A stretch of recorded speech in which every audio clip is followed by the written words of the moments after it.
Lu kalau miskin jangan tidur 8 jam. Tidur 8 jam tuh hanya untuk orang kaya. Ya, orang miskin tuh maksimal tuh 6 jam. Bro, gue pengen beli saham. Oke. Lu saranin 3. Uang gue 10 miliar. Lu belajar sama gue 2 hari tuh udah kayak belajar sama orang 20 hari, Pak. Lu 7 jam denger gue ngomong tuh udah kayak denger orangnya 70 jam ngomong. Gue bisa jamin. Mau ekspor susah, ya kan? Kita mau import juga dolarnya menguat. Inflasi kita nggak bisa kejaga. Kalau rupiah kita sampai 920.000 itu pasti gelombang PHK massal, Pak. Makanya kita berdoa jangan sampai kejadian. Oke, kembali lagi di podcast Tell the Truth. Hari ini bersama Bro David Noah. Halo teman-teman semua. Bro, thank you udah ngundang nih. Ini Bro David Noah ini, gue bingung ya. Pengusaha iya. Investor saham iya. Iya, trader juga. Iya. Tapi pengen dikenal sebagai apa? Apa aja lah, asal bukan influencer. Ini udah di awal udah bahaya nih. Kenapa emang influencer tuh kenapa? Nggak, gue nggak suka aja dilihat sebagai yang kerjanya bikin konten doang gitu. Oh, atau influencer saham doang misalkan? Iya, karena influencer saham semua orang bisa jadi influencer saham. Oke. Tapi nggak semua orang bisa jadi entrepreneur, trader, dan investor. Tapi kalau dari trader dan investor, lu lebih sisinya kemana nih? Sekarang lebih gedenya di investor. Oh, investor. Iya. Ya. Lebih gedenya dan gede banget sih, karena gue pernah ngeliat fotonya dia gitu. Wah, nggak lah, kecil. Kayaknya lu kalau umur lu di sekarang, kayaknya lu nomor 1 ya mungkin ya. Kalau di saham. Di saham ya. Sekarang umur berapa sih? 24 gue. 24. Iya. Nomor 1 gue nggak tahu, tapi kalau salah satu yang paling gede mungkin iya di Indonesia ya. Under 25 ya. Under 25 ya. Portonya yang di atas 100 M sih kayaknya. Waduh, enggak lah. Bro David lah. Kalau 30 kan Bro Andri. Yeah. Bro Andri berarti 34 35 ya? 35 ya. mungkin ya. Yeah. Beda 10 tahun tuh. Yeah. Oh. David itu siapa sih? Ya. Halo teman-teman semua. Mungkin udah pada kenal juga ya, atau kebanyakan belum pada kenal lah ya. Anggap aja belum kenal lagi lah. Ya. Nama David Noah ya. Tapi bukan pemain band Noah. Bro. Oh iya, beda. Beda dong. Gue umur 24, udah mulai usaha dan invest dari kurang lebih 9 tahun yang lalu ya, di 2016. Awal mula gue dari jualan di sekolah, terus jadi tour guide, ya, terus pandemi gue all in seluruh duit gue, jadi full time investor sama full time trader di 2020. Oke, berarti turning point lu di 2020. Turning point gue 2020. Tapi turning point gue sebenarnya di 2018 waktu gue jualan. Jadi waktu gue jadi tour guide, terus gue punya travel agent, gue jualan pakai tour. Turning pointnya sebenarnya di sana. Kenapa jadi tour guide? Karena dulu gue SMK, bukan SMA. Oh, SMK-nya pariwisata. Karena lu SMK-nya pariwisata. Oh. Karena gue tuh dari keluarga yang sederhana, bokap nyokap gue tuh tadi yang nggak mampu nih bayarin gue kuliah. Makanya gue di SMK supaya lulus gue bisa langsung kerja. Negeri apa swasta? Negeri gue dulu. Oh, berarti gratis dong? Bayar 150.000 apa kalau salah dulu ya. SMK mana? SMK 1 Bogor dulu gue. Oh, lu orang Bogor. Oh, awal. Sekolah di SMK. Pariwisata. Jadi betul. tour guide. Jadi tour guide. Jadi waktu itu lulus SMA gue 2018. Terus gue dapet beasiswa di Trisakti sama di China. Jadi gue double degree. Dari lulus SMA sampai masuk kuliah tuh kurang lebih ada 5-6 bulan. Itu gue tiap hari gue habisin jadi tour guide. Oh, 5-6 bulan doang? Sebenarnya gue jadi tour guide tuh freelance dari gue SMA kelas 3 awal. 2017 awal lah ya. Terus tour guide penghasilan berapa dulu waktu itu? Awal-awal di bawah 10 juta 2017, 2018 udah mulai jago, makin jago udah puluhan lah sebulan. Oh, gede juga dong. Gede. 2019 peaknya pernah ratusan per bulan. Tur kita segede itu ya? Iya, karena kita dapat duit paling gede bukan cuma dari jualan tur sama tipping. Kita tuh dulu dapat gede dari komisi, jualan souvenir, jualan batik, jualan wayang tuh sehari bisa gede. Oke, nah setelah tour guide lu kumpulin duit berarti di situ? Iya, dari situ kumpulin duit. Dan itu sebenarnya sumber pemasukan utama dari 2017 sampai 2019 lah ya. 2020 pas Covid mati baru. Nol. Oh, jadi momen lu pas Covid itu kan tour travel pada bangkrut. Bangkrut. Jadi kalau ditanya gue itu apa, gue memulai karir gue dari pengusaha sebenarnya awalnya. Oke. Dari 2016 gue udah jualan di custom case, jualan nugget gitu-gitu. Gue dulu kelas 2 SMA aja ya, umur gue 15 tahun. Penghasilan gue tuh dari gue jualan sama gue bawa tour ya, udah belasan sih per bulan. Belasan juta umur 15 tahun. Umur 15 tahun. Nah, gimana cara dapetin penghasilan 15 juta, belasan juta lah ya, per bulan di umur 15 tahun? Sabtu Minggu Gue bawa tour pasti. Mm-mm. Sekali bawa tour pemasukan gue kurang lebih 1 sampai 2 juta. Oke. Sekali bawa tour. Dari gue fee gue bawa tour, tipping sama dari komisi turis belanja. Dari Senin sampai Jumatnya jualan nugget sama jualan custom case. Sehari untung bersih gue tuh kurang lebih bisa 400.000. Custom case maksudnya? Case Jadi handphone dulu yang... Rico Huang bro, ini tetangga kita juga nih. Oh, Rico Huang di... Rico Huang tuh dulu punya namanya dropshipaja.com. Oh. Nah gue tuh salah satu resellernya Rico Huang dulu 2016 lah waktu itu ya, 2016-2017. Oke. Ya. Jadi gue dulu di sekolah tuh gue bandar custom case. Case handphone kan? Case handphone. Oke. Tapi lu bisa custom. Jadi misalkan muka lu atau muka. Oh, filenya dikasih dulu. Filenya dikasih, terus gue kasih ke dropship aja. Nanti dropship aja langsung kirimin ke kliennya kayak gitu. Oh. Jadi gue ambil markup, ambil margin dari situ. Dan laku banget. Dan dulu laku banget karena semua orang tuh dulu HP-nya tuh macem-macem. Terus kita tuh bisa custom case buat banyak jenis HP kayak gitu. Modalnya? Kan perlu buat modal. Dropship kan. Oh iya, dropship tanpa modal Nah, ya. kan dropshipaja.com Iya, kan. iya. Jadi gua tuh awal dari jualan nugget, jualan snack di sekolah sama dropship. Oke. Jadi Senin sampai Jumat dagang, Sabtu Minggu bawa tour sama jadi tour guide, dagang souvenir, dagang wayang, dagang batik. Cara meyakinkan orang umur 15 tahun nih bawa tour jadi tour guide gitu loh. Gimana caranya? Nah, yang pertama bahasa Inggris gua kan dari dulu emang udah fasih. Oke. Terus zaman dulu tuh kenapa gue bisa jadi tour guide? Karena gue sering ikut lomba. Kalian bisa cek juga di Google ya. Dulu tuh gue Lomba apa nih? lomba tour guide dulu. Lomba tour guide? Lomba tour guide. Ada tour guide, ada lombanya? Dulu satu Indonesia gue nomor 1 bro. Jadi setiap kali gue ikut lomba gue gak pernah kalah, juara 1 terus. Oke. Sampai-sampai jurinya tuh bosan ngeliat gue. Katanya kamu lagi yang juara. Udah next gak usah ikut lomba lagi. Prize hunter nih pasti nih. Iya. Katanya udah kamu gak usah lomba lagi, dikasih kartu nama. Sekarang kamu ikut saya aja kerja gitu awalnya. Oh. Jadi di situ gue diajarin lah tentang cara jualan tuh begini, cara making money dari tour tuh begini. Dari situ gue belajar kurang lebih 1,5 tahun. Nah, abis itu baru gue jualin paket gue sendiri kayak gitu. Ada motivasi jadi pengusaha tuh dari mana umur 15 tahun, Bro? Dari nggak punya duit bro, survive instingnya kan bermain tuh. Tapi family ada keluarga pengusaha dong? Nggak ada. Nggak ada? Bokap gue karyawan, nyokap gue ibu rumah tangga. Lu berapa saudara? Gue bersaudara. Lu paling? Gue paling kecil. Paling kecil. Berarti ada kakak lu. Ada kakak lu pengusaha? Bukan juga. Kakak gue dapat beasiswa juga, dia hukum. Jadi dia lawyer sekarang. Oh, dia lawyer. Ya, jadi keluarga gue tuh nggak punya background pengusaha. Nah, umur 15 tahun gue pengen tahu dulu nih. Lu baca buku apa emang? Wah dulu sih semua seminar gue ikutin bro. Oh, lu ikut seminar dulu? Semua seminar, semua buku bisnis kayak udah gue baca semua zaman dulu. Oh, kan nggak mungkin dong lu ada motivasi jadi pengusaha tanpa ada moment of truth-nya. Benar. Jadi gini, dulu gue tidak punya uang, terus gue mikir, wah anjir kayak gue harus cari duit atau enggak gue nggak makan. Jadi bener-bener survival instingnya tuh awal-awal. Di situ awal-awal Instagram juga waktu itu ya, gue follow-followin banyak akun Instagram business page. Ya ada banyak lah akun Instagram luar negeri.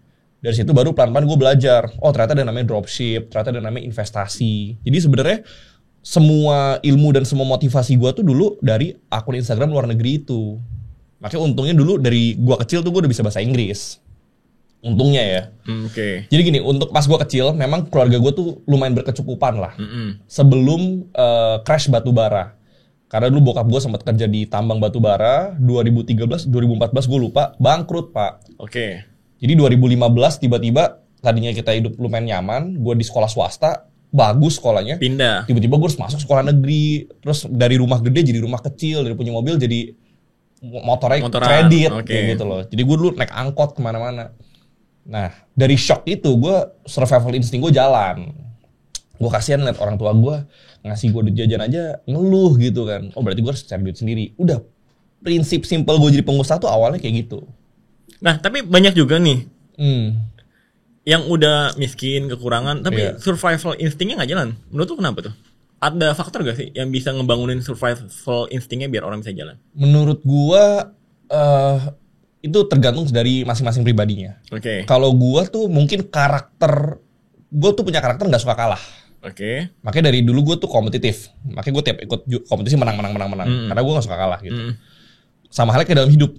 Gue ngeliat, kok teman-teman gue bisa hidup enak gitu. Keluarga bisa punya mobil, bapaknya kaya raya gitu-gitu. Gue selalu mikir, pasti orang-orang kaya tuh tahu apa yang gue nggak tahu. Nah, dari dalam diri gue, karena gue nggak suka hidup jadi orang susah, mungkin survival instingnya tuh muncul dari situ. Gue tuh nggak suka hidup susah gitu. Nah, mungkin kebanyakan orang yang udah hidupnya miskin, terus miskin, karena dia mewajarkan hidup susah. Oke. Kalau gue nggak mewajarkan, gue miskin berarti gue goblok gitu kan. Jadi selama ini yang menurut lo dia kehidupan miskin karena dia wajar. Dia mewajarkan hidup miskin. Atau dia suka lah. Atau dia menjustifikasi. Kayak gini. Gak apa-apa lah hidup miskin, yang penting keluarga bahagia. Gak apa-apa lah hidup miskin, yang penting gak stres misalkan. Tapi kan orang-orang kaya mana peduli kayak gitu, Pak. Namanya stres, ya wajar gitu loh. Lu namanya masih hidup, lu pasti stres. Lu miskin gak stres, bohong lah. Bullshit lah itu. Lu besok pagi bangun kan, lu malas-malasan main Mobile Legends, lihat anak istri lu kelaparan, makan cuma nasi pakai tempe. Lu gak stres, goblok tuh namanya. Jadi masing-masing orang tuh harus punya urgency juga. Kalau dia tuh nggak ngelihat bahwa hidupnya itu miskin dan dia nggak ada urgency untuk naik level, dia akan selama miskin. Nah itu yang gue percaya gitu. Tapi latar belakang pendidikan mempengaruhi mindset itu nggak sih? Menurut gue lingkungan mempengaruhi. Jadi sebenarnya kalau dibilang gue nggak punya privilege, nggak juga Pak. Gue tidak punya privilege uang karena gue jujur 100% gue tuh bermula dari duit gue 100.000 perak gue pakai buat beli nugget, itu bener. Lu boleh tanya nyokap gue, kakak gue, teman-teman lama gue gitu ya. Tapi privilege yang mungkin gue dapatkan adalah pas gue kecil keluarga gue berkecukupan dan gue hidup di lingkungan yang sekolah swasta, orang-orangnya berduit juga. Terus bokap gue juga walaupun bangkrut tapi pernah punya uang, jadi gue sebenarnya pernah ngerasain hidup enak.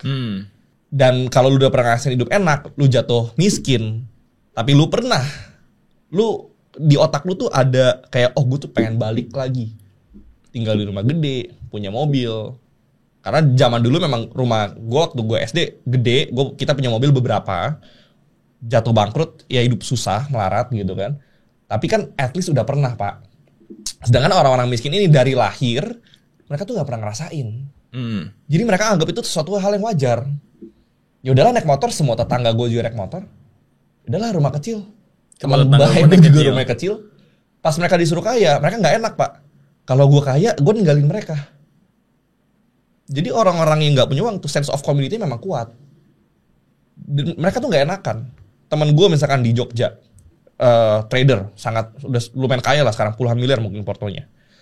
Tapi dia masih tinggal di rumah kecil. Gue tanya, kenapa nggak bikin rumah, nggak bangun rumah besar? Kata dia takut ada kecemburuan sosial.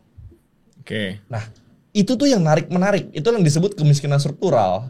Karena orang-orang miskin ini saling menarik satu sama lain supaya yang lain tuh nggak bisa naik.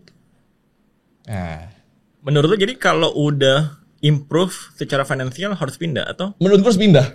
Biar nggak terpengaruh itu. Biar nggak terpengaruh itu. Baik lagi, ini tergantung banget sama keputusan lu ya. Karena kalau lu merasa memang nyaman, nggak usah jadi kaya-kaya banget, nggak apa-apa. Tapi kalau lu pengen jadi kaya banget, ya lu nggak mungkin bisa stay di tempat yang sama. Kayak misalkan gini, kenapa gua itu bisa loncat sangat jauh dari lingkungan gua waktu di Bogor misalkan. Karena gua kuliah ke luar negeri Pak. Gua udah beasiswa kan. Dari situ kebuka pikiran gua. Teman-teman gue yang lain bayar ke luar negeri, gue gratis. Berarti kan mereka dari keluarga lebih berada. Pemikirannya, cara mereka lifestyle-nya beda. Nah dari situ juga mungkin salah satu yang mempengaruhi drive gue gitu. Oh gue gak mau kalah nih sama orang-orang yang dari keluarga kaya kayak gitu. Nah tapi kalau misalkan dia dari kecil miskin, SMA-nya miskin, dia kan gak tahu rasanya kaya nih. Betul. Jadi gak ada trigger untuk jadi orang kaya. Betul. Atau memperbaiki finansialnya. Gimana menurut lo? Apa yang harus diubah gitu? Education-nya dulu. Karena gini, orang tuh nggak mau, orang tuh bukan nggak mau kaya. Gue yakin banget semua orang tuh mau kaya. Tapi mereka menyembunyikan kemauan itu. Mereka nggak bilang nggak mau kaya karena mereka sebenarnya nggak berani untuk jadi kaya. Karena kalau lu dari miskin mau jadi kaya, lu harus take a very jadi perubahan yang sangat drastis. Kayak misalkan yang tadinya orang-orang itu kalau di desa itu kalau mau kaya harus jadi PNS, ya, lu harus kuliah terus dulu jadi PNS. Lu berani nggak tiba-tiba reselling telur ayam misalkan? Lu jadi pedagang, lu jadi pengusaha. Itu kan drastis. Makanya lu jadi outliers, lu jadi orang yang berbeda. Nah, orang-orang miskin ini gitu ya, itu tuh nggak berani ngambil tindakan yang drastis itu. Mereka tuh nggak berani untuk jadi kaya sebenarnya. Jadi kepengecutan itu ditutupi sama kata-kata, oh gue nggak mau jadi kaya. Nah itu yang bahaya tuh menurut gue. Nah cara orang miskin untuk bisa ngebuang rasa takut untuk jadi kaya atau mencoba sesuatu hal baru jadi kaya? Lewat education dan lewat networking menurut gue. Jadi kalau orang bilang, oh ikut seminar nggak penting, nggak ada belajar ilmu dan lain sebagainya. Dulu waktu gue SMA gitu ya, semua seminar gue ikutin. Kalau lu tanya gue, ilmunya penting atau enggak? Jawaban gue penting gak penting. Oke. Karena dari 100% yang gue pelajarin, mungkin yang kepake cuma 10%, Pak. Tapi yang orang lupa adalah di seminar yang gue datengin, gue ketemu siapa? Gue anak miskin, ya kan? Gue cuma punya duit misalkan 1 juta, 2 juta. Gue baru merintis. Tapi di seminar itu sebelah gue ada pengusaha yang udah omsetnya ratusan juta. Ada pengusaha yang omsetnya udah miliaran. Di situ kan gue mulai ngeliat, oh ternyata ada orang yang biasa aja. Dan pas gue ketemu, menurut gue juga dia gak lebih pintar dari gue. Sorry to say, misalkan. Walaupun gue masih muda, gue dulu pede banget. Oh dia bisa. Berarti dia tahu apa yang gue gak tahu. Jadi menurut gue, setiap orang, apalagi anak muda gitu, yang gak punya uang, yang miskin, mereka harus terekspos dengan lingkungan yang, misalkan kayak kita misalkan, ngomongin berapa? 10M, 20M, hal yang biasa gitu. Tapi buat orang-orang yang 10-20 juta aja berat, Pak. 10-20M tuh angka yang menurut mereka seumur hidup pun belum tentu punya. Iya kan? Bener. Jadi lu harus terekspos. Nah setelah, jadi masing-masing ada levelnya. Lu punya 10-20 juta, lu main sama orang yang ratusan juta dulu deh. Nanti pas ratusan juta, main sama orang yang miliaran. Gimana caranya? Ya cara paling gampang adalah lu ikutin seminar. Karena di seminar, mau itu isinya bagus nggak bagus, tapi orang yang datang, orang yang mau belajar. Orang yang punya mindset bertumbuh. Kalau lu mengekspos diri lu dengan orang-orang yang punya mindset bertumbuh, ya, walaupun setelah seminar mereka usaha nggak berhasil pun, tapi percaya deh, kebanyakan orang ikut seminar dan mereka action, kebanyakan berhasil, Pak. Walaupun nggak kaya banget ya. Nah, tapi untuk kenalan itu gimana? Kan orang miskin malu kenalan kan? Iya. Dia nunjukin diri aja malu dia. Dia malu untuk bilang nyapa orang atau bilang, gue punya bisnis ini, lu mau gak partnership sama gue dan sebagainya. Gimana caranya? Itu harus mindset yang diubah. Jadi orang yang nggak punya uang itu jangan sok keren. Jadi ketika kenalan sama orang, jangan kayak oh iya dia CEO ini, oh iya gue juga CEO ini. Jangan sok keren gitu loh. Oh banyak orang nggak punya uang malah sok keren. Sok keren Pak. Dia tuh nggak mau dilihat dirinya tuh di bawah orang lain. Sedangkan kita tuh bisa kenalan tanpa membuat diri kita tuh di bawah orang lain. Contoh misalkan gini, gue umur 24. Misalkan gue kenalan sama om-om yang punya duit triliunan. Bisa dong gue rendah diri? Bisa dong. Sama aja kayak misalkan orang punya puluhan juta ketemu kita misalkan. Tapi gimana caranya supaya gue nggak rendah diri? Jangan pengen dilihat sama kayak mereka. Tapi datang dengan prinsip, oh pengen belajar dong. Iya kan? Jadi kita approaching orang, kita pengen belajar. Apa yang bisa saya bantu? Ya.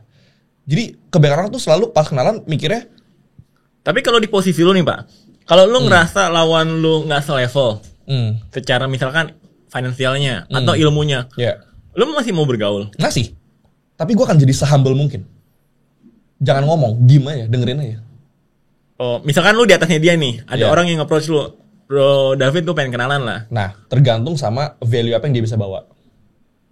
Karena kalau kita kan pasti banyak banget orang yang mau ketemu, tapi kan pasti makin selektif juga. Ya semua orang-orang kaya yang udah di atas pasti selektif kalau mau ketemu orang. Nah orang kaya itu kalau pengen ketemu orang, value apa sih dilihat? Apa yang orang itu bisa bantu kita yang kita nggak sadar. Kayak misalnya gini, dia tahu gue lagi ngerjain apa. Kita harus research dong. Misalkan lu ketemu Pak Hermanto contohnya ya. Pak Hermanto punya Cleo, punya Avia dan sebagainya. Kita harus research. Kira-kira Pak Hermanto tuh sukanya apa? Oh Pak Hermanto juga sekarang suka main saham misalkan. Ada value apa ya yang kita bisa kasih ke Pak Hermanto misalkan. Nah jadi menurut gue kalau orang-orang gak punya uang pengen networking naik level ke orang yang punya uang, research dulu hidup dia gimana. A sampai Z. Background lu tontonin semua podcastnya, lu cari semua data tentang dia, lahir tanggal berapa, punya keluarga siapa, punya mantan berapa, A sampai Z. Pasti ada sesuatu yang lu punya dan dia nggak punya. Dan lu provide lu secara gratis. Dan itu yang lu lakuin? Itu gue lakuin dulu. Oh, berarti kalau kita mau ketemu orang yang lebih sukses, biar dia mau berteman sama kita research dulu nih. Research pasti A sampai Z. Jadi kadang gue pura-pura bego kalau ketemu orang. Padahal A sampai Z hidup dia gue tahu. Gue udah tahu. Oh, bahkan keluarganya bisnis apa aja. Semua gue tahu. Mantan dia siapa pun gue tahu. Biar ngomongnya nyambung. Tapi gue pura-pura bego. Supaya gue mancing pertanyaan-pertanyaan yang bikin dia mau cerita. Oke. Kayak gitu. Karena kalau kita tanya satu hal yang dia nggak tahu juga dia masih cerita dong. Iya benar. Ada satu sosok gak sih yang merubah hidup lo? Misalkan lu ketemu siapa gitu? Gak ada sih pak.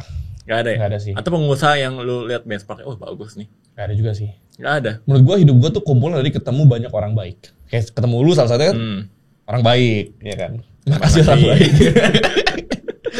Tapi menurut gue hidup gue tuh kumpulan dari ketemu banyak orang, bukan ketemu satu. Gue tuh gak punya yang gue idolain, gue gak punya sosok yang gue dewakan. Lu gak ada satu sosok yang lu dewakan gitu? Benchmark lu pengen jadi ini, gak ada? Enggak, menurut gue semua orang sama aja. Oke, menarik nih. Menurut gue orang kaya itu sangat biasa menurut gue. Misalkan siapa? Orang umur 70 tahun punya 5 triliun itu biasa menurut gue. Karena gue umur 70 tahun, gue juga udah pasti punya 5 triliun. Menurut gue biasa aja. Kecuali gue ketemu Anthony Salim tuh beda cerita ya. Oh beda cerita ya. Beda cerita. Anthony Salim mungkin yang gue idolakan ya. Oh saat ini. Anthony Salim, Steve Jobs. Ya, itu sosok yang lu idolakan. Tapi nggak gue dewakan. Tapi kalau ketemu mereka ya gue pasti starstruck udah pasti lah. Dan lu cari infonya terlebih dahulu. Oh pasti A sampai Z hidupnya Steve Jobs sama Anthony Salim gue tahu. Nah, gue punya banyak banget nih karyawan sama teman-teman karyawan lah. Yeah. Dia pengen ngerubah hidupnya tapi terlalu banyak challenge di hidupnya. Yeah. Jadi dia miskin dari lahir. Betul. Keluarganya utangnya sampai hari ini masih belum bisa dibayar. Yeah. Adiknya masih tanggungin sama dia. Yeah. Nah dia mau gambling sebegitu besar kan gimana gitu loh. Yeah. Dia nggak boleh gambling pak. Yang gue lakukan dulu tuh nggak gambling. Jadi? Gue kerja sangat keras aja. Jadi lo kalau dengar cerita gue Senin sampai Jumat jualan, Sabtu Minggu botor. Kalau orang mungkin karya lu masih ada libur. Dulu berapa tahun pertama libur pun nggak, sehari pun gue nggak ada libur. Jadi logiknya sebenarnya gini. Jadi gini, masing-masing orang hidupnya beda. Keluarga gue dulu nggak punya utang. Bukan nggak punya, mungkin punya tapi gue nggak tahu. Dan itu menurut gue urusan keluarga gue. Kakak gue juga tidak gue tanggung. Jadi mungkin startnya beda. Kalau startnya punya utang, dia nanggung adiknya, mungkin jauh lebih berat. Tapi cara ngubah nasib tuh sebenarnya sama pak. Lu 5 tahun pertama kerja pagi sampai malam. Kalau bisa lu tidur 6 jam doang. Sisanya lu pakai antara lu kerja atau lu belajar. Udah menurut gue itu. Kalau lu kerja 5 tahun pagi sampai malam, antara kerja atau belajar, lu cut semua distraksi. Lu gak peduli dengan apapun kecuali kerja dan belajar. Masa sih pak 5 tahun hidup lu gak berubah pak? Oke. At least misalkan di sambal bakar ada karyawan gitu kan. Dia udah masuk nggak ngerti apa-apa. Tapi 5 tahun dia kerja bagus banget. Tiba-tiba jadi pinter banget. Tiba-tiba dia ngasih ide bisnis baru buat Sambak. Tiba-tiba ide yang dia kasih terbukti bener. Lu jadiin dia CEO sister company nggak? Bisa jadi. Hidupnya jadi. Berubah nggak? Berubah. Oh, nah maksudnya jangan gambling itu maksudnya jangan langsung keluar dari income-nya saat ini. Jangan dong. Kalau lu kayak gitu mati dong. Maksudnya lu jadi nggak bisa memenuhi kebutuhan dong. Oke, jadi misalkan simpel gini deh ya pekerja kantoran lu kerja paling lama berapa sih? 8 52 jam lah misalkan. Dan 8 jam misalkan per hari. Misalkan 8 jam. Itu kan sehari 24 jam. Lu tidur, lu kalau miskin jangan tidur 8 jam. Tidur 8 jam tuh hanya untuk orang kaya. Ya, orang miskin tuh maksimal tuh 6 jam. Maksimal banget 6 maksimal jam. 6 jam. Okay. Lu kalau di atas 6 jam lu menurut gua lu kalau miskin lu malas. Oke. Kalau untuk orang kaya tidur 8 jam tuh penting, Pak. Karena kesehatan. Oke. Orang miskin tuh jangan peduli kesehatan. Oke. 6 jam ya kan? Berarti lu punya 10 jam. Abis kerja. Oke. Iya kan? Benar. Lu pakai buat apa? Nonton bokep gitu kan? Kalau lu 10 jam lu pakai nonton bokep, nonton Netflix, pacaran ya lu wajar lu miskin. Main Mobile Legends wajar lu miskin. Oh, jadi 8 jam itu jangan dia berhenti dari pasif income aktifnya. Jangan. Tapi dia cari income dari 16 jamnya itu. Dari 10 jamnya kan? Oh, dari 10 jamnya iya. Oke, dari 10 jamnya itu. Kalau nggak tidur meninggal juga sih. Oh, benar. Tapi yang penting tuh 10 jam di luar lu kerja dan tidur lu ngapain itu yang penting. Oh. Nah, problemnya nih ya. Kan banyak orang miskin tuh bubal banget kan. Gue gak ada waktu. Gue kerjanya lebih dari 12 jam atau lebih dari 15 jam misalkan. Gimana? Kalau gitu pilihan antara lu keluar cari kerjaan yang gak segitu atau lu jadi sangat jago di 12-15 jam itu lu naikin kapasitas lu sehingga mungkin bos lu ngeliat kerja lu bagus, dia bisa naikin gaji lu atau lu dapet bonus. Oh. Atau kalau misalkan lu memang merasa gue udah 12-15 jam kok gue gak kaya-kaya, berarti lu harus ambil side hustle di tengah-tengah kerjaan lu atau lo ambil kerjaan yang sifatnya sales, dibayar berdasarkan komisi. Oh, berarti pertama itu cek dulu ya, kerjaannya efektif apa enggak? Betul, lo harus ngecek kerjaan lo efektif atau enggak. Dan sebisa mungkin, apalagi di zaman gig ekonomi ya, maksudnya gig ekonomi adalah kita bisa cari uang lewat internet. Lu selain kerja di full time job lu, setelah kelar dari office hour, lu harus berpikir how to make money from the internet. Oke. Lu punya HP kan? Gak boleh nonton TikTok, following cewek-cewek joget. Lu pelajarin dong akunnya Richard Theodore misalkan. Gitu loh, maksudnya menurut gua kebanyakan orang tuh miskin. Gini, kita hidup di era digitalisasi. Lu ada hidup di era AI, ChatGPT, YouTube, Instagram, TikTok, Google. Lu mau cari how to build company 100 miliar pun ada, Pak. Lu tinggal tanya AI. AI bisa bikinin lu bisnis plan-nya, what to do-nya, semuanya dia bisa bikinin gitu. Jadi akses untuk belajar itu banyak. Yang sedikit adalah kemauan untuk belajar. Oke. Jadi kalau sekarang dia bilang nggak punya waktu, gue bingung belajar dari mana, gue bingung harus ngapain, alasan menurut gue. Alasan. Dan alasan itu akan keeping lu tetap jadi orang miskin selamanya. Dan nggak enak. Buat gue sih nggak enak jadi orang miskin. Gue pernah jadi orang miskin, gue pernah jadi orang yang lumayan punya uang. Dan gue akan sangat jauh memilih untuk punya uang daripada jadi orang miskin. Jadi kalau ada orang bilang, oh nggak apa-apa lah miskin yang penting bahagia, bullshit. Lu punya uang akan jauh lebih bahagia, percaya gue. Atau dia nggak tahu nyari kebahagiaan dengan banyak uang tuh di mana kan? Ya kalau gitu lu bodoh juga. Karena menurut gue level gini, orang tuh kalau ditanya gimana sih cara ngeliat orang pintar atau enggak, bukan dari IQ Pak, tapi lu dapetin apa yang lu mau atau enggak, ya kan?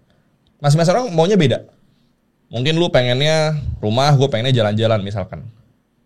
Kalau misalkan gue beli rumah terus gue bingung, kok gue nggak bahagia ya, berarti gue bodoh. Harusnya gue jalan-jalan tuh duitnya, ya kan? Bukan beli rumah. Bukan beli rumah. Jadi level kepintaran orang tuh harus dicek dengan lu mau apa, lu dapat atau enggak. Oke. Nah kalau gue semua yang gue mau gue dapat, berarti gue pinter dong. Nah berarti orang-orang itu kalau bilang gue punya uang tapi gue nggak bahagia, berarti lu bodoh. Gimana caranya punya uang nggak bahagia? Ya, lu dapetin semua yang lu mau di umur berapa? Oh, udah lama Pak. Umur gue 21 kali ya. 21 tahun. 21 tahun. Hampir 4 tahun yang lalu lah ya. Umur 21 tahun udah dapetin semua yang lu mau. Mobil bagus, rumah bagus. Dengan cara investasi itu. Investasi, trading, jadi pengusaha. Jadi pas jadi tour guide itu belum dapetin? Belum. Momen lu itu tahun tadi 2020 pas COVID. Pas COVID. Ya. Lu belajar saham tuh? Gue belajar saham 2016 Pak awalnya. 16, oke. Jadi gue udah trading tuh dari 2016-2017. Oh lu udah 2 tahun trading dulu? Gue udah 4, pas COVID terjadi gue udah tahun keempat gue berarti di market. Oh pas COVID terjadi tahun keempat? Tahun keempat. Lu udah tahu itu COVID bakal terjadi? Nggak tahu. Atau market bakal turun? Nggak tahu juga Pak. Berarti ada saham nyangkut juga dong? Ada ya 20% porto gue. Cuma ada juga duit-duit gue yang waktu itu untungnya masih banyak duit nyangkut di luaran juga. Gitu, di rekening bank, terus di invoice, di tagihan, gitu-gitu, di piutang. Nah, uang yang lu investasikan ke saham itu selalu 20% dari total. Enggak, jadi kebetulan waktu itu yang nyangkut 20%. Sisanya bisa dikeluarin loh, masih bisa di cut loss. Okay. 20% tuh udah nanggung, Pak. Turunnya udah, kan awal jualan coba dikit gitu kan. Makin lama turun. Karena di momen itu lu nggak pernah tahu bottomnya di mana. Betul. Jadi gue mikir, gue udah rugi terlalu banyak, udahlah diemin aja lah. Gue inget banget 20% nyangkut sama Antam dulu. Oh sama Antam ya. Gue modal 800 perak, turun ke 400. Gue minus 50% waktu itu. Tapi naik lagi dong harusnya? Naik sampai 3.000. Iya ke 3.000 kan? Naik 3.000 waktu itu. Untungnya naik. Oke. Makanya menurut gue setiap krisis akan muncul orang-orang kayak baru. Kayak sekarang kan lagi lumayan krisis juga. Sebenarnya kalau lu pinter dan lu sabar, lu ngerti kapan nembaknya, ini akan memunculkan orang kayak baru juga. Sekarang posisi berapa persen? Cash. Iya. Kalau gabung sama USD 90%. Kalau IDR doang mungkin 80%. Oh 80%, 90% ya nih. 90% kalau gabung sama dollar reserves gue ya. Tapi kalau rupiah, ngitung rupiah doang yang di RDN 80%. Oh, tapi saham juga ada masuk Ada. Masuk tembak semua? Enggak, baru kecil. Karena lu yakin bakal turun lagi? Menurut gue. Karena gini, sekarang ekonomi itu kan lagi lumayan sulit secara global, secara makroekonomi gitu kan. Kita juga Indonesia rupiah melemah terus. gue nggak ngeliat ada sentimen yang bisa bawa market kita IHSG itu naik secara sustainable dalam jangka waktu dekat. Oke. Karena masih ada perang dagang, US China sekarang masih balas-balesan. Jangka dekat maksudnya tahun ini lah ya? Iya, tahun ini sih kayak belum bisa naik. Oke. Atau kalaupun bisa naik, akhir tahun. Oke. Nah, jadi menurut gue 4-5 bulan ke depan, ya, sampai Federal Reserve itu potong suku bunga, itu kemungkinan besar kita akan masih turun. Momen balik arahnya adalah ketika USD-nya melemah, dan karena Federal Reserve potong suku bunga, rupiah kita semoga menguat. Lalu ketika Federal Reserve potong suku bunga, likuiditasnya melimpah, itu kecipratan Indonesia. Dan itu mungkin paling cepat baru terjadi Juni. Juni tahun 2000? Tahun ini. Oh, tahun ini. Jadi estimasi lo bakal tetap turun sampai jangka waktu yang masih ya kurang Desember lebih lah mungkin ya. Kurang lebih 2-3 bulan ke depan view gue masih turun. Berarti bukan saat yang tepat untuk masuk saham dong. Tergantung lagi. Jadi gini, pasar saham itu pada jangka waktu pendek bergeraknya karena sentimen, karena likuiditas. Pada jangka waktu panjang bergeraknya karena fundamental. Nah, pada jangka waktu pendek, kalau lu sekarang kan market lagi namanya market bearish, market yang turun gitu kan. Kalau lu trading di market bearish, berarti lu bodoh. Kecuali lu jago banget, bisa tahu pantulan-pantulan di mana. Tapi kalau lu pemula, lu pasti habis duit di sini. Kalau kita pengen tradinglah di pasar yang bullish sebenarnya. Ketika udah bergerak naik, ya kan. Tapi pertanyaan gini, Fit, kalau gua pengen nyicil, pengen pegang 3 tahun, 4 tahun, boleh nggak cicil beli? Boleh Pak, udah murah. Dari sekarang? Sekarang boleh nyicil beli. Oh. Kalau mau holdnya panjang ya, ini ngomongin 3 tahun, 4 tahun, udah pasti untung. Kembali ke depan dulu. Lu kan main saham nih, ya kan? Saham yang bikin lu cuan gede banget apa waktu itu? Awalnya Antam. Oh, Antam. 2020. Dari 400. Karena gue nyangkut dari 800 ke 400, gue ikutin terus pergerakannya. Dan di momen itu sempat loncat tinggi banget karena ada cerita tuh Elon Musk pengen bangun pabrik cadangan baterai untuk Tesla. Ya, tapi nggak jadi kan? Tapi nggak jadi waktu itu. Dan waktu itu cerita Antam adalah Antam tuh lagi diversifikasi bikin tambang nikel. Wah, itu zaman dulu namanya Antam Incotin, Trio Macan kita sebutnya. Itu naik gila-gilaan Pak. Antam dari 800 ke 400, gue ingat banget. 400 ke 800 tuh cuma 2 bulan balik duit gue. Dari minus 5% langsung balik. Terus di bulan Oktober, November, Antam 1.200, gue all in semua uang gue naik sampai 3.000. Oh. Nah dari situ barulah dapat 1M pertama. Lu emang selalu menyarankan orang untuk all in semua duitnya di saham? Enggak juga sih. Nah, kenapa bisa berani? Triggernya apa? Triggernya zaman dulu gue merasa ya udahlah Pak, gue masih muda. Kalaupun dan ini market lagi bullish banget. Kalaupun gue rugi, ya udah gue bisa cari balik lagi duitnya. Tapi di momen itu gue tahu banget dan gue udah pelajarin setiap krisis terjadi. Dan ketika dia balik arah, setiap krisis itu akan diikuti sama namanya long period of prosperity. Jadi ketika krisis terjadi, ya, orang-orang tuh makin kuat, inovasi itu terjadi. Jadi setelah krisis tuh ada pasar bullish yang berkepanjangan. Nah gue pelajarin 2008 subprime mortgage, 98 krisis moneter, ya 1980 waktu itu ada crash juga di Amerika. 100 tahun terakhir gue pelajarin. Sampai 1917 Spanish flu, 1929 Great Depression, terus pasar hancur karena perang dunia, gue pelajarin semua. Dan gue pelajarin setiap krisis terjadi dan dia balik ke level tertingginya. Dia tuh nggak mungkin stop di level tertinggi. Dia akan terus nembus level tertingginya. Di momen itu gue ngitung risk and rewardnya menarik. Ya kapan lagi Pak? Lo all in akhirnya? All in akhirnya. Tapi kalau misalkan nggak balik? Ya gue masih muda Pak. Umur gue dulu 19 tahun. Kalaupun nggak balik, bangkrut lagi, ya udahlah gue jadi tour guide lagi bawa tour. Resikonya belum risknya gini, dulu masih pikirnya nothing tulus. Karena masih muda, gue punya skillnya juga, gue tahu cara making money seperti apa. Makanya yang paling penting adalah kita tuh punya skill untuk making money. Karena misalnya gini, lu besok bangkrut, lu pede nggak bisa balik lagi? Ya sangat-sangat pede. Sangat pede, sama. Amit-amit gue kehilangan semua hari pun gue sangat pede bisa balik lagi. Nah sama kayak zaman gue dulu. Bedanya adalah sekarang mungkin gue udah males balik miskin lagi. Oke. Karena kalau dulu, misalkan gue hilang berapa ratus juta, gue tahu cara balikinnya cepet. Mungkin kurang dari setahun gue udah bisa balik yang gue hilang. Tapi kalau waktu itu gue bener kan jadi miliar-miliaran. Kalau sekarang Pak, gue hilang duit yang gue punya sekarang, butuh berapa tahun untuk balik? Lebih lama dong. Betul. Karena kan dulu mungkin gue cuma nabung berapa gitu kan. Tapi sekarang gue nabungnya kan udah 10 tahun Pak. Udah berapa kali lipat? Untuk udah berpuluh-puluh kali lipat gitu kan dari apa yang gue dapetin di COVID zaman dulu. Jadi mungkin sekarang gue lebih tidak agresif karena sudah ada sesuatu yang gue takut hilang. Kayak gitu. Tapi kalau hilang pun lu masih muda. pede balikin lagi kan? Masih muda 24 kan? Tapi gue males buang waktu. Oh. Jadi gini, menurut gue masing-masing orang tuh harus tahu hidup di musimnya yang seperti apa. Musimnya dulu gue adalah merubah nasib. Merubah nasib lo harus berani. Dan di momen itu gue tidak punya tanggungan. Ya gue ada nanggung lah, nyokap gue dikit-dikit. Nyokap gue dulu masih dagang nasi kuning gitu kan. Tapi gue tahu kalaupun gue bangkrut, gue balik jadi tour guide, gue masih bisa biayain nyokap gue. Jadi di momen all in itu yang orang salah adalah dia all in full margin pakai utang. Pas bangkrut nggak tahu harus ngapain. Oh, dia nggak bisa bayar utangnya. Dia nggak bisa bayar utangnya. Kalau gue waktu gue all in, gue tahu kemungkinan terburuk apa.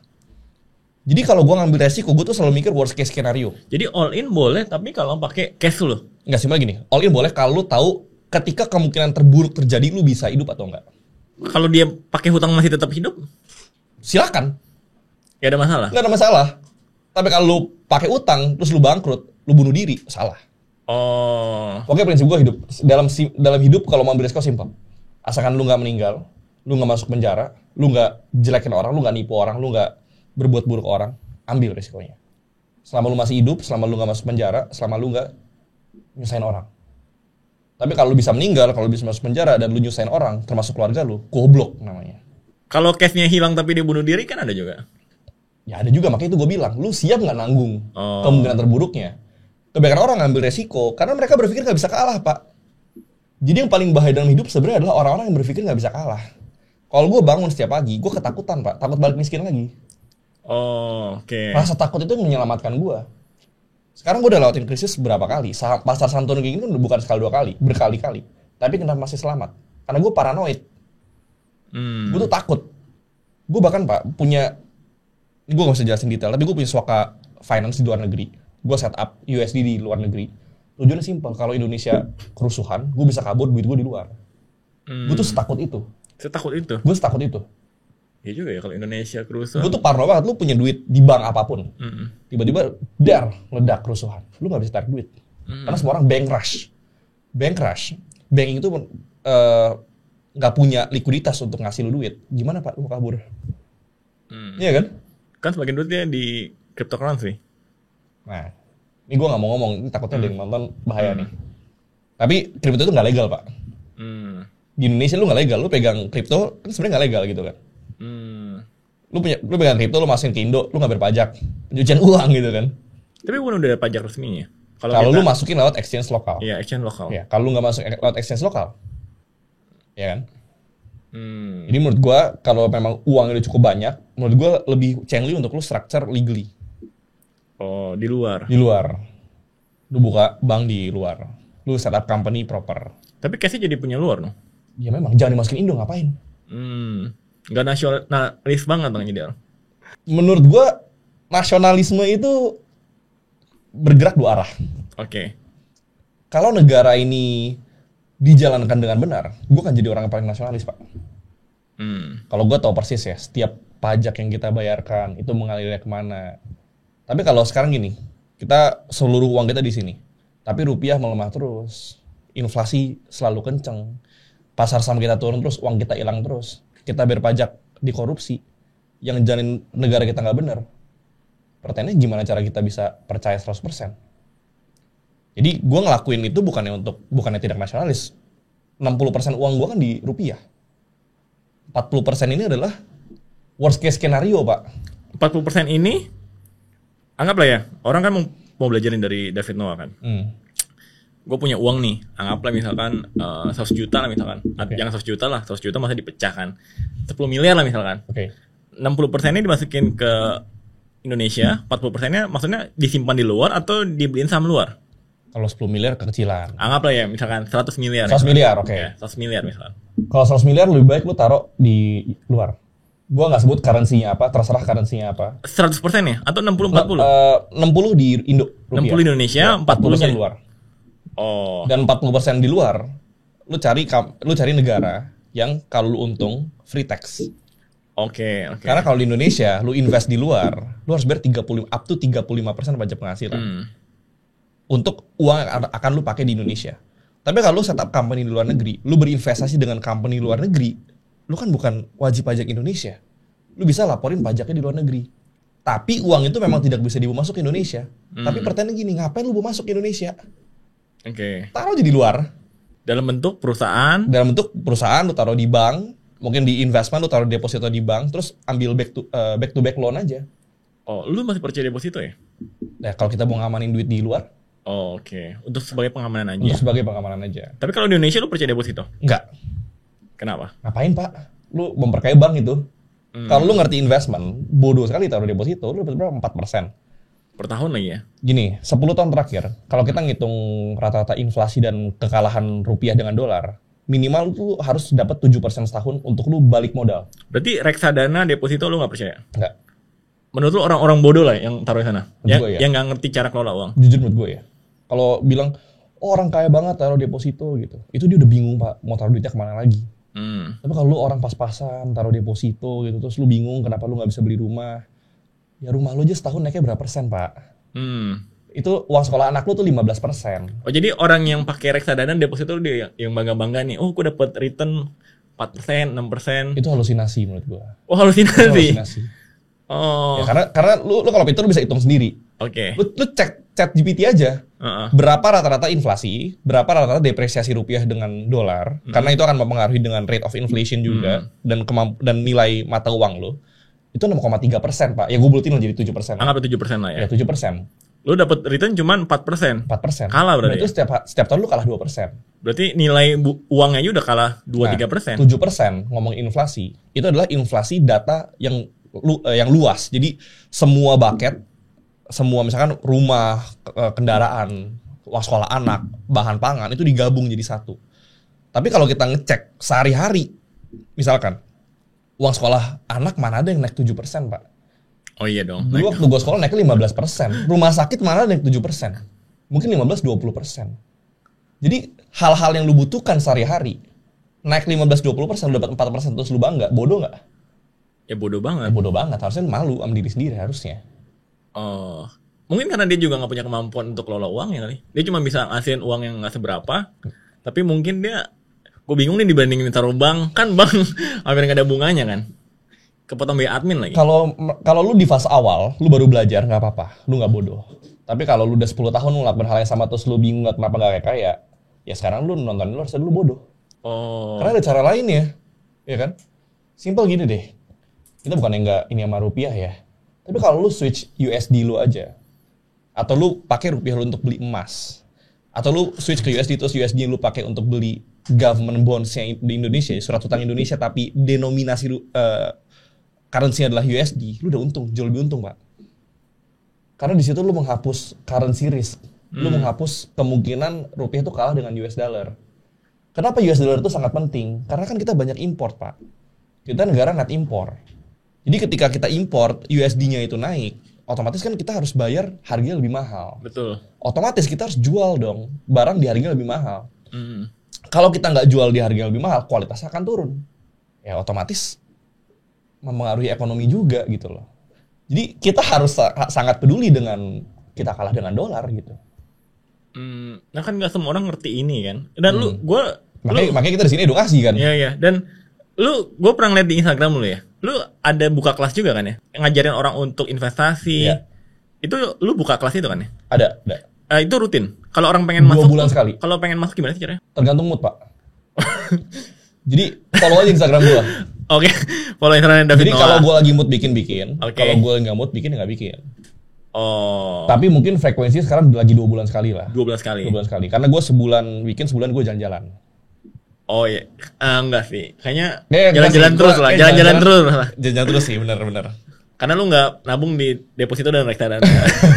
Enggak lah. Sekarang passive income gue udah cukup lah untuk hidup sesuai yang gue mau. Oke, passive income-nya dari investment.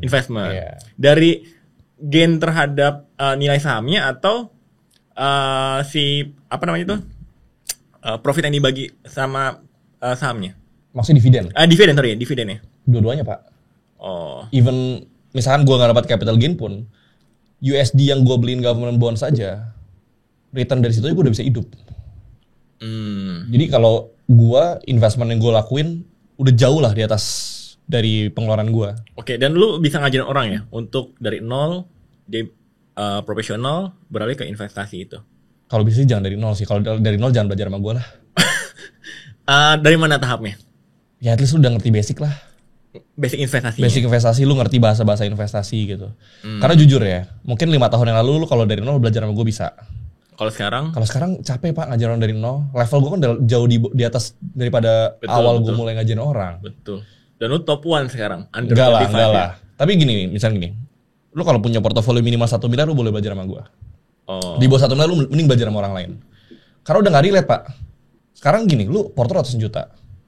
Sedangkan gue pakai cara main porto gue puluhan miliar. Gimana caranya gue mau ngajarin lu? Nggak relate. Makanya sekarang sebenarnya kalau ditanya customer base kita, klien base gue itu portonya bahkan lebih banyak di atas 10 miliar. Oke. Jadi yang jadi klien-klien gue tuh orang-orang high net worth sebenarnya. Berapa lama sih biasanya kalau lu buka kelas itu? Sesinya 2 hari. 2 hari. 2 hari online, 1 hari offline biasanya ya. Udah habis itu selesai. Banyak sekali itu. Tergantung lah ya, tergantung market. Enggak, maksudnya lu open slotnya misalkan 50 orang terbatas, kayaknya terbatas ya, limited ya kayaknya. Limited. Tapi on average 300-an lah ya. 300-an. 300-an. Wih, banyak juga ya, 300-an ya. Dikit, Pak. Dikit ya? Dikit. Dikit. Dan berapa lama kalau dia ikut kelas lu misalkan diajarin lah, ikut sesi lu lah, untuk dia bisa ngerti?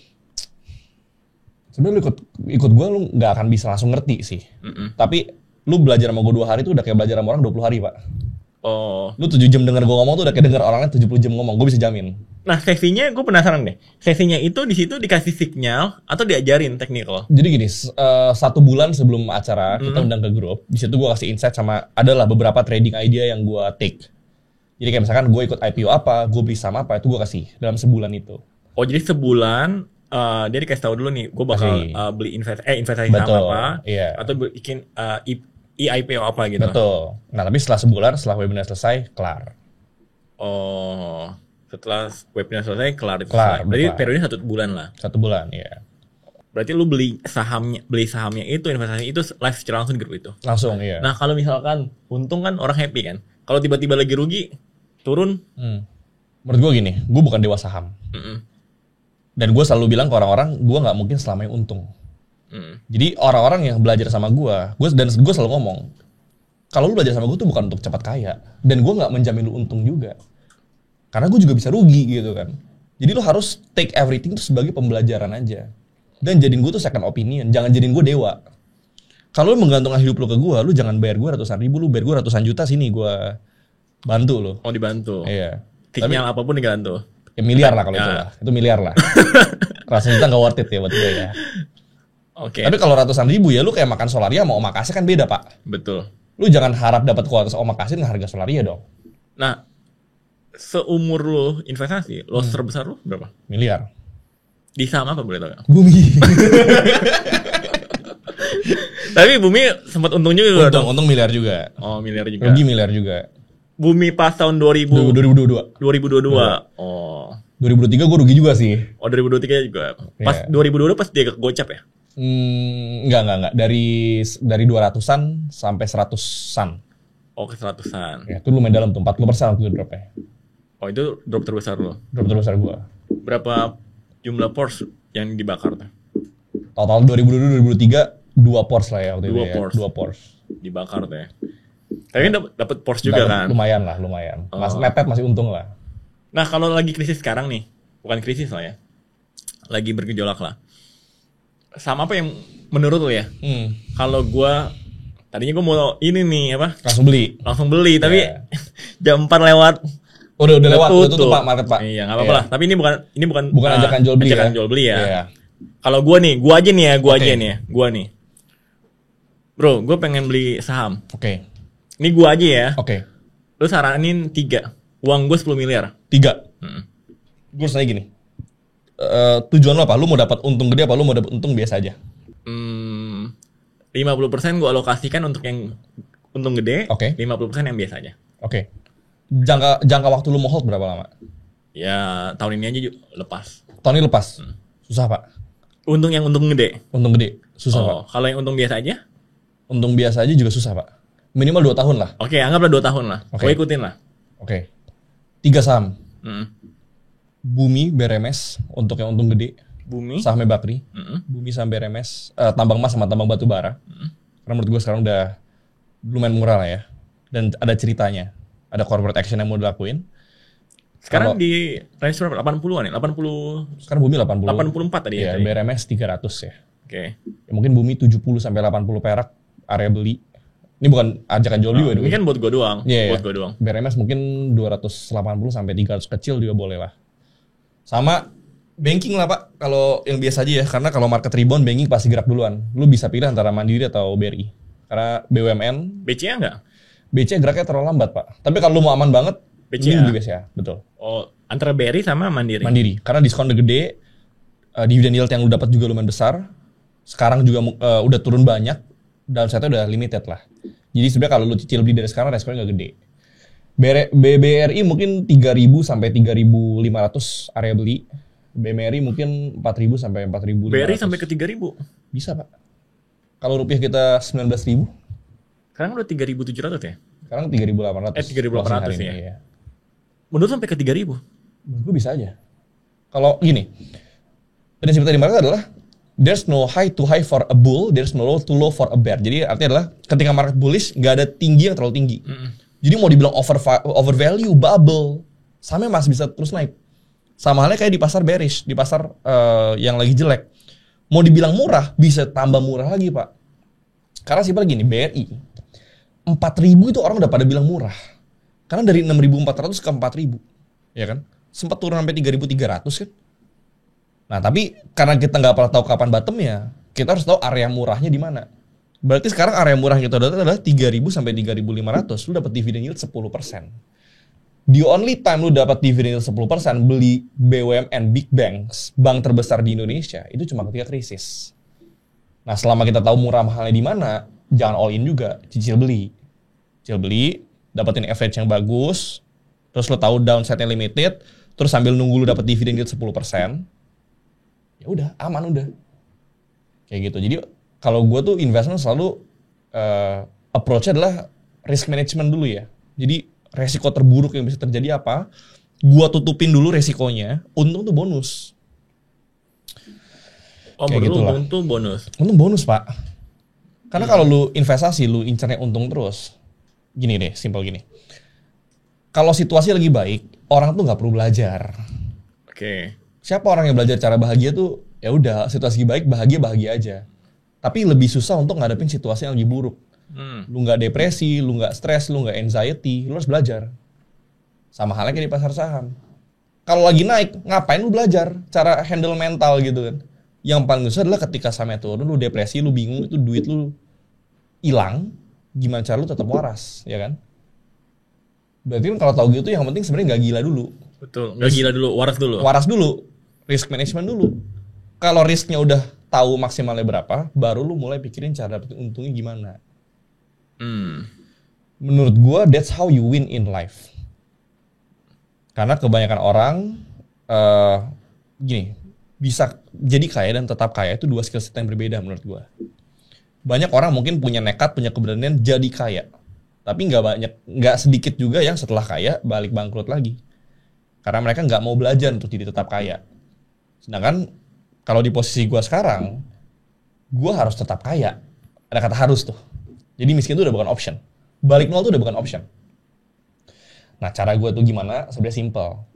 Gue put aside sebagian uang gue, masukin instrumen yang aman, ambil passive income yang bisa nge-cover hidup gue. Uang-uang sisanya itu gue anggap bonus. Instrumen yang aman menurut lo apa aja? Tapi menurut gue currency selain rupiah, emas udah ketinggian menurut gue sekarang. Jadi menurut gue currency selain rupiah, terus saham Amerika, S&P. Kalau sekarang kan sekarang 5.000. Kalau bisa turun ke bawah 4.500 itu aman menurut gue. Itu aman banget. Iya. Dibandingin banking di Indonesia. Menurut gue ya. Jujur menurut gue ya. Karena S&P itu ngomongin bisnis dunia. Dan bisnis dunia itu yang ada di Amerika tuh nggak bisa tergantikan. Kita semua pakai Pak. HP lu iPhone, HP gue iPhone, Apple tetap kita pakai, ya kan? Jadi AI juga semuanya di lead sama Amerika. Menurut gue lebih banyak opportunity di global daripada di Indonesia. Kayak gitu. Menarik ya. Dan kalau misalkan krisis sekarang, anggaplah ISG turun di bawah 6.000, menurut possible gak menurut lo? Kemarin udah turun ke bawah 6.000. Possible banget. Di bawah 5.000, di bawah 4.000 deh, di bawahnya COVID deh. Nggak mungkin. Nggak mungkin. Menurut gue nggak. Kalau 5.000 pas, mungkin bisa. Di bawah 4.000 nggak mungkin? Nggak mungkin. Kenapa? Karena pas COVID itu kita dari 6.000 titik tertingginya. Kemarin titik tertingginya hampir 8.000, Pak. Jadi sebenarnya kalau kita ke 5.000 aja tuh udah mirip dropnya sama kayak COVID sebenarnya. 40%-an lah ya mungkin. Kurang lebih. 40-50% drop. Sekarang tuh 30%. Oh, kalau ke 4.000 menurut lo nggak mungkin ya sampai 4.000? Kayaknya sih nggak mungkin. Di sana pasti semua orang beli. Itu hampir mustahil sih menurut gue ya. Tapi kalau misalkan itu terjadi juga udah siapin udah cash. All in, Pak. Oh, all in? All in. Menarik nih. All in. All in tuh ya? All in. Duit rupiah gue ya. Duit gue di luar tetap nggak gue masuk. Oh iya, tadi 60-40 skemanya. Iya. Karena gue dari 40% di luar gue udah hidup. 60% yang boleh gue resikokan. 40% nih, amit-amit gini deh, amit-amit gue bangkrut. 60% gue 100% hilang. Bisa nggak gue hidup dengan 40%? Passive income itu gue, financial freedom bisa. Udah itu yang, ini bantalan aman yang gue taruh. Supaya gue berani ambil risiko. Kayak gitu. Jadi gue ambil risiko tapi nggak bodoh gitu loh. Oh, kadang-kadang orang ambil risiko terlalu bodoh. Berarti gue juga bodoh ya, gue nggak siapin 40% loh. Gue majority tuh uang gue di Indonesia loh. Ya, kalau lu pede dengan apa yang lu lakuin, kalau gue kan parno, Pak. Jadi menurut gue ya, yang gue ngomong ini juga nggak semua orang nggak mungkin bisa niru. Oke. Lu nggak punya akses seperti yang gue punya, akses to capital, network, resources, pengetahuan gitu kan. Dan maksudnya gue kan orang finance, gue udah terbiasa kerjain hal-hal kayak gini. Kalau mungkin orang bisnis, dia yakin banget bisnisnya itu akan sustain dalam jangka waktu panjang, ngapain ngikutin cara gue? Fokusnya di bisnis sendiri gitu kan. Kayak lu di Sambak gitu, ya udah lu mending fokus di Sambak aja kayak gitu loh. Karena kan kita masing-masing industrinya beda, strength-nya beda. Lu bisa lakukan apa yang gue bisa lakukan apa yang lu nggak bisa. Tapi lu ada invest juga di beberapa bisnis. Ada. Di Indonesia kan? Iya. Ada restoran juga ya, Sobe? Restoran nggak ada. Oh, restoran nggak ada ya? Gue ada di sales assets, trading property gagal bayar. Sempat trading nikel cuma udah enggak. Terus branding house. Sama kayak agency gitu? Agency, iya. Udah sih, sama bisnis-bisnis gue pribadi. Oh. Sama sekarang lagi bikin, tapi gue nggak tahu ya bisa ngomong apa enggak sekarang ya. Adalah berhubungan dengan emas lah. Tapi lu kripto juga nggak nyedot sama sekali? Kripto ada juga. Kripto ada juga? Ada juga. Oh, lebih banyak mana porsinya? Saham, kripto? Oh pasti saham. Oh pasti saham? Pasti saham. Kripto gue paling gede Solana kan. Berapa persen? Awal gue mulai 15. Sekarang udah jadi 30. Oh lagi hancur dong porto lu berarti? Tapi gue udah exit. Oh udah exit? Udah exit. Gue exit semua. Gue sekarang taruh di salah satu bank satu negara lah. Oh lu udah exit? Udah exit. Sebelum Solana itu ngedam kemarin lah? Oh. Tapi gue gak masuk Indonesia ya duitnya ya. Oh lu gak masuk Indonesia? Gak masuk Indonesia. Gue harus belajar banyak nih. Duit gue majority di Indonesia. Mau gue bantu keluarin, Pak? Bisa kita structure legal ya? Oke, kita structure legal, baru kita keluarin ya? Iya. Oh, gue bisnis di Indonesia, uang di Indonesia. Harus legal, Pak. Kita structure harus legal. Oh, oke. Karena kalau kita kan duit bersih ya. Duit bersih ngapain takut structure legal. Soalnya duit nggak bersih, lo harus pikirin structure illegal lah. Tapi itu gue juga nggak sarin, gue juga nggak ngerti caranya ya. Gue nggak pernah cuci uang juga gitu. Sama juga sih, gue belum pernah cuci. Ini disclaimer nih, jangan gitu kan. Enggak lah. Ini cuci uang nih, umur dong deh muda, uangnya bersih deh. Amin.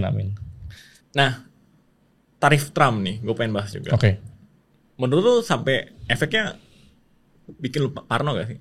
Trump tuh bodoh sekali menurut gue. Dia tuh kayak preman, dia tuh tukang bully menurut gue. Gue tuh suka ngeliat, lu kan di Instagram kan udah verified, follower lu banyak. Kadang-kadang lu komen di akun ngerti saham, ini orang tua bukannya tobat.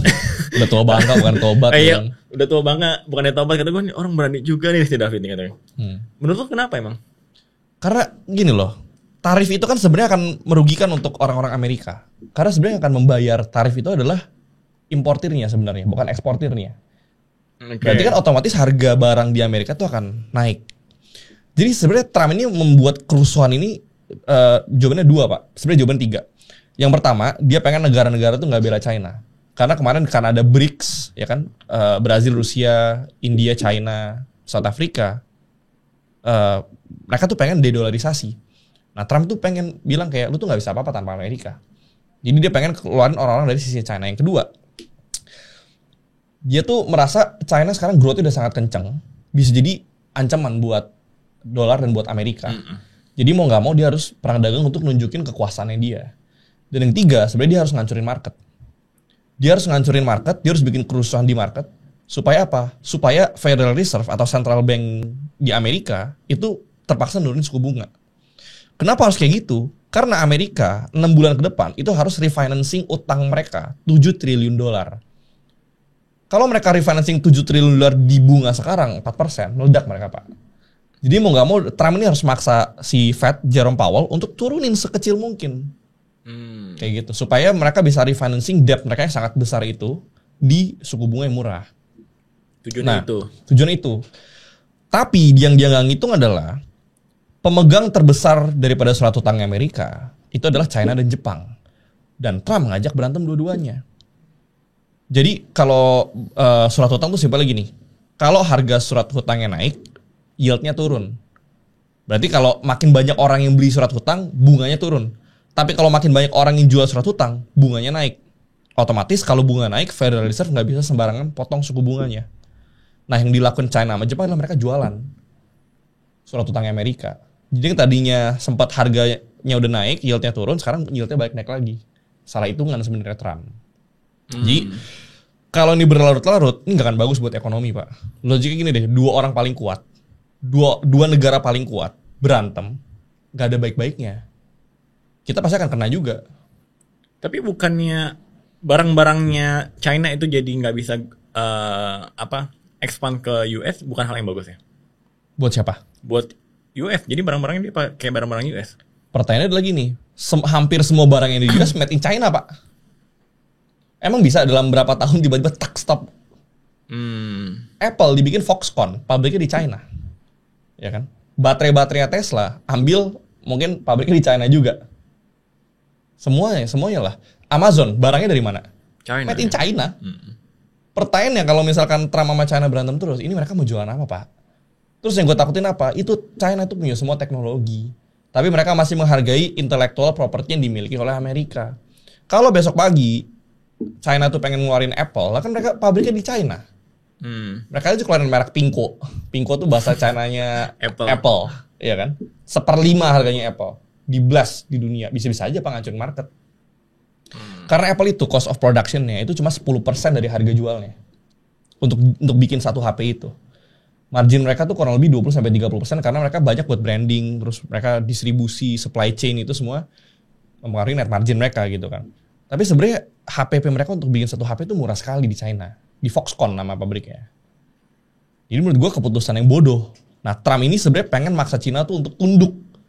Tapi sampai detik ini China nggak mau tunduk. Yang gue takutin dari perang dagang, tiba-tiba, gue nggak tahu ya amit-amit ya, tiba-tiba ada berita pesawat silumannya Amerika di perbatasan China atau apa meledak lagi. Tapi mungkin nggak perang dunia menurut lo? Menurut gue nggak. Karena sebenarnya Trump itu pebisnis, dia tuh preman. Tapi dia nggak punya nyali untuk ngajak orang berantem sebenarnya. Tapi kalau terpaksa mungkin? Nggak. Menurut gue nggak. Nggak. Tapi menurut gue World War III akan terjadi dengan perang dagang. Perang dunia ketiga itu akan terjadi dengan sekarang perang dagang gitu loh. Perang antar ekonomi. Nah efeknya untuk Indonesia menurut lo? Indonesia itu sebenarnya kita sangat ketergantungan sama China sebenarnya. Oh bukan ke Amerika? Karena kita ekspor ke Amerika itu sangat kecil. Mungkin dari import Amerika bobot kita cuma 1,2%. Tapi pasti akan ketika ekonomi global China sama US itu meledak Pak. Yang paling bahaya itu bukannya gini. Orang tuh nggak takut ekonomi jelek. Orang takut sama uncertainty. Kalau ekonomi jelek, lu nggak boleh ekspansi. Selesai. Tapi kalau ekonomi nggak jelas, ekspansi gak ya? Bingung. Resiko bisa di manage. Ketidakpastian nggak bisa di manage. Jadi orang takutin sebenarnya adalah uncertainty. Kalaupun mau resesi ya udahlah, kita bukan pertama kali juga. Kita udah ngerti cara hadapinnya. Tapi kalau sekarang uncertainty, orang ekspansi enggak, spending enggak, invest enggak. Pertanyaannya roda ekonomi gimana mau berputar? Sedangkan GDP itu kan hitungannya adalah spending, investment, ekspor impor, ya kan? Nah, jadi mungkin efek Indonesia mungkin PHK nggak mungkin bisa terjadi. Kalau berlanjut-lanjut kayak gini, rupiah kita melemah terus, 19.000, 20.000, kita mau mau ekspor susah, ya kan? Kita mau impor juga dolarnya menguat, inflasi kita nggak bisa kejaga. Kalau rupiah kita sampai 19-20 ribu itu pasti gelombang PHK massal, Pak. Makanya kita berdoa jangan sampai kejadian. Makanya tahun ini pun sebenarnya kalau terpaksa gue akan tarik USD ke rupiah. Tapi gini lah, ngomongin nggak nasionalis ya. Yang harus narik itu konglomerat, Pak. Bukan yang duitnya billions of dollars. Kalau duitnya cuma 1-2 juta, berapa juta dolar gitu kan. Lu mana mungkin bisa gerakin rupiah sih? Jadi kalau zaman dulu Korea waktu krisis moneter, mereka tuh bersepakat kumpulin emas sama mereka tuh tarik duit USD tuh ke Korean won tahun 98. Kalau Indonesia mau ya presiden berarti harus nyuruh konglomerat tarik duitnya, kasih tax amnesty. Untuk mereka tarik. Kan nggak mungkin mereka mau tarik kalau nggak ada. Nggak mungkin kalau nggak ada tax amnesty, mana mungkin mereka mau. Duit mereka di Guernsey, di Cayman Island, di BVI semua. Kayak gitu. Mungkin kemarin presiden manggil Sembilan Naga untuk bisa jadi pasti ada obrolan ini juga untuk stabilisasi rupiah. Tax amnesty mungkin juga terjadi. Gue juga dengar bakal ada lagi sih kadang. Mungkin karena itu satu-satunya cara untuk konglomerat pengen balikin asetnya. Atau untuk ngakuin asetnya. Betul. Ya, kadang-kadang aset nggak bisa diakuin, ya udahlah dia bayar tax amnesty untuk bisa akuin di SPT-nya mungkin. Betul. Kalau tax amnesty terjadi, gue yakin sekali banyak kok orang mau ngaku. Banyak sih, teman-teman gue juga banyak. Iya. Aduh, oke, berarti menurut lo PHK kalau dolar di 18.000, 19.000. 19-20 ribu. Bahaya juga ya. Bahaya, Pak. Bahaya. Kalau sampai kejadian ya, wah, gue sih nggak kebayang sih. Iya sih, karena teman-teman gue juga yang bisnisnya supply ke US, dia bilang demand-nya juga turun. Oh iya, Pak, jelas. Karena tarifnya naik, harganya naik, ya supply-nya turun, at the end produksinya juga jadi terganggu gitu. Dan di tengah uncertainty perang dagang gini, jawabannya sebenarnya Pak sangat simpel kalau ditanya kenapa ekonomi turun. Kenapa nggak ada demand, sangat simpel. Lu berani nggak ekspansi? Ya benar sih. Lu berani nggak spending? Lu berani nggak invest? Jawaban semua orang, kalau semua yang gue ketemuin, semua nggak ada satupun yang jawab berani. Dari 100 mungkin 100 yang ngomong nggak berani. Nah ini adalah dampak uncertainty, Pak. Lu tanya gue sekarang, gue berani nggak spending? Enggak. Berani nggak invest? Enggak. Berani nggak ekspansi? Enggak juga. Sampai kapan? Sampai ini masalahnya jelas dulu nih. Kayak gitu. Estimasi lu ini bakal solve, prediksi lu kapan? Jujur susah ngomong. Nggak tahu ngomong. Kalau bener, seharusnya 3 bulan depan kelar. Tapi kalau nggak bener, ini mau perang berkepanjangan. Wah, mungkin bisa setahun kali ya. Oke lah, kita berdoa aja lah. Semoga ya, gue sih berdoa semoga kita bisa selamat dari krisis ini, dolar nggak menguat terus. Karena kita mau gimana pun ya kita hidup di Indonesia, Pak. Gue juga nggak mau kabur luar negeri ya kan. Rumah gue di sini, keluarga gue di sini, kehidupan gue di sini ya kan. Sebisa mungkin kalau bisa pasti gue milih nyelamatin Indonesia gitu. Tapi harus dari yang paling atasnya. Yang benar dulu nih, intervensi dulu. Menurut gue kalau ada tim Pak Prabowo yang nonton ini gitu ya, boleh disarin untuk Pak Prabowo itu lebih vokal menenangkan masyarakat kalau menurut gue. Karena PM-nya Singapura, Lawrence Wong, itu bikin statement ketika tarif itu terjadi. Bagus banget. Gue jadi orang Singapura pede didengarnya. Kalau Pak Prabowo bikin itu 3, 4, 5 menit statement yang menguatkan bahwa kita bisa lewatin badai ini, gue yakin sekali. Kan udah buat statementnya.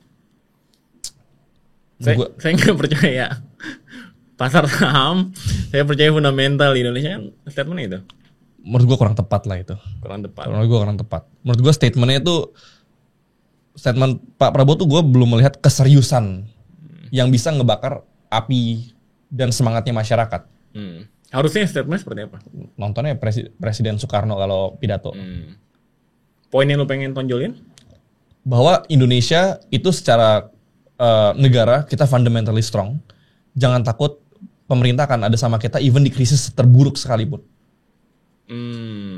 Bahwa semua situasi akan aman. Mau itu benar atau nggak benar, Pak, yang penting tenangin aja dulu. Karena sebenarnya yang paling parah daripada sebuah krisis adalah kepanikan. Kalau orang atas itu udah panik, bank rush semua, atau mereka tutup pabriknya, PHK, atau capital flight dari asing ke luar negeri keluar, kepanikan kan? Padahal bisa jadi fundamentalnya sebenarnya nggak seburuk itu. Jadi tugas pemerintah sebenarnya bukanlah untuk mikirin fundamental doang, tapi mikirin persepsi akan fundamental tersebut. Karena trust atau kepercayaan itu terbangun dari persepsi juga sebenarnya. Jadi kalau memang fundamental Indonesia kuat, pemerintah harus bisa meyakinkan kita bahwa fundamentalnya memang kuat. Iya dong. Betul. Jangan dikit-dikit korupsi, dikit-dikit berita mismanagement dalam sebuah institusi. Kalau gitu gimana kita mau percaya, Pak? Betul. Ini bukan menjelekan ya, ini menurut gue kritik yang membangun. Kalaupun kalian mau ngundang gue untuk diskusi, gue sangat sedia. Gratis, nggak usah bayar deh. Untuk diskusi ya? Untuk diskusi ya. Untuk ngomongin maksudnya apa yang bisa kita lakuin sebagai pengusaha, sebagai investor untuk bantu mengkomunikasikan misalkan. Gue mau aja gitu. Tapi pemerintah serius gak sih menurut lo? Menurut gue sekarang enggak. Gak serius ya? Pemerintah sekarang PR-nya sangat banyak. Lu baca statement tadi siang gak sih? Yang Presiden bilang bahwa dia setuju koruptor dimiskinkan, tapi jangan berpengaruh terhadap anaknya, anak dan istrinya. Menurut gue gini, kalau memang statementnya seperti itu, harus bikin batasan sebenarnya cukup untuk anak istri itu berapa? Oh, kekayaannya. Tapi Mungkin nggak bisa juga Pak, kalau dia ngeklaim bahwa istrinya pengusaha, dilaporin SPT-nya. Nah itu sebenarnya susah juga Pak ya. Tapi kalau menurut gue setuju dimiskinkan sepenuhnya. Oh, gue juga setuju dimiskinkan sepenuhnya. Supaya jadi shock effect. Betul. Supaya lu jangan ada korupsi sedikit pun. Betul. Mau uang anak lu kayak istri lu kayak emak lu kayak. Jadi mitigasinya seperti itu. Iya. Jadi di depan udah ada barrier bahwa gue kalau ngelakuin sesuatu hal korupsi, keluarga dan istri gue betul. Jadi bantalannya gitu. Betul. Nah ini yang bikin dia ngelakuin. Nah statement itu yang gue juga agak kurang setuju sih. Iya. Jadi menurut gue mungkin tim di sekelilingnya Pak Prabowo itu harus doing better. Karena menurut gue sekarang gini, Pak Prabowo juga bukan Tuhan ya. Pak Prabowo nggak tahu semua Pak Prabowo, beliau tuh bukan expert di semuanya. Sama kayak kita kan bukan expert di semuanya. Beliau background militer, ditanya ekonomi secara detail, mana ngerti? Betul. Harusnya tes Sri Mulyani dong, iya kan? Betul. Nah, tapi yang harus dilakukan timnya adalah sebenarnya mempersiapkan bahan sebaik mungkin bahwa ekspektasi pertanyaan supaya kalau pertanyaan ini keluar, Pak Prabowo bisa jawab dengan benar. Timnya kayak briefingnya kurang bagus. Kalau gue jadi timnya, apa kemungkinan pertanyaannya? 100 kita siapin kali. Apa dari 100 mana yang paling mungkin ditanyain sama Najwa Shihab misalnya? Bikin. Masa lu nggak tahu sih Najwa Shihab bakal nanya apa? Gue tahu pasti nanya RUU TNI lah, Polri lah, pasti. Kayak gitu.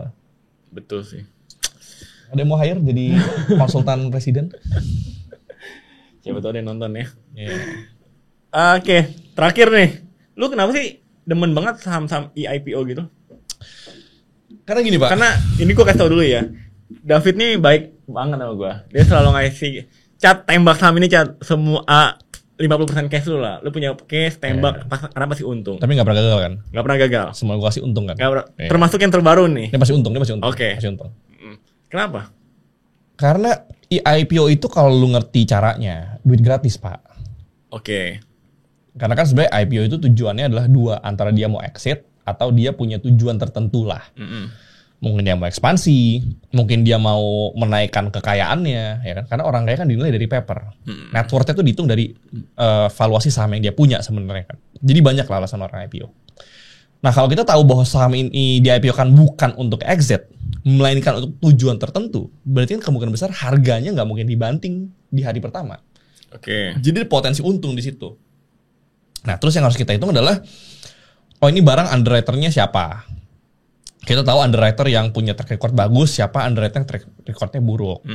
Kayak contoh sekarang Fore, underwriter-nya adalah Mandiri Sekuritas sama Henan Putihrai. Dua-duanya kalau IPO nggak pernah gagal, Pak. Oke. Berarti checklist bagus. Yang kedua, barangnya kering atau enggak. Ya kan? Tahu barang kering dan enggak itu dari mana? Jadi gini, ketika IPO ada yang namanya fixed allotment, itu biasa diserap sama standby buyer, sama pooling atau masyarakat. Semakin kecil barang yang dipooling, berarti barangnya semakin kering, karena udah dimakan sama standby buyer duluan di depan. Nah, barang di pooling ini, misalkan cuma 10% kayak gitu kan, dari 350 miliar, Jadi 35 miliar atau 20%. 350 miliar dipooling 70 miliar. Nah, yang harus kita lihat adalah seberapa banyak juga orang yang ikut buat pesan.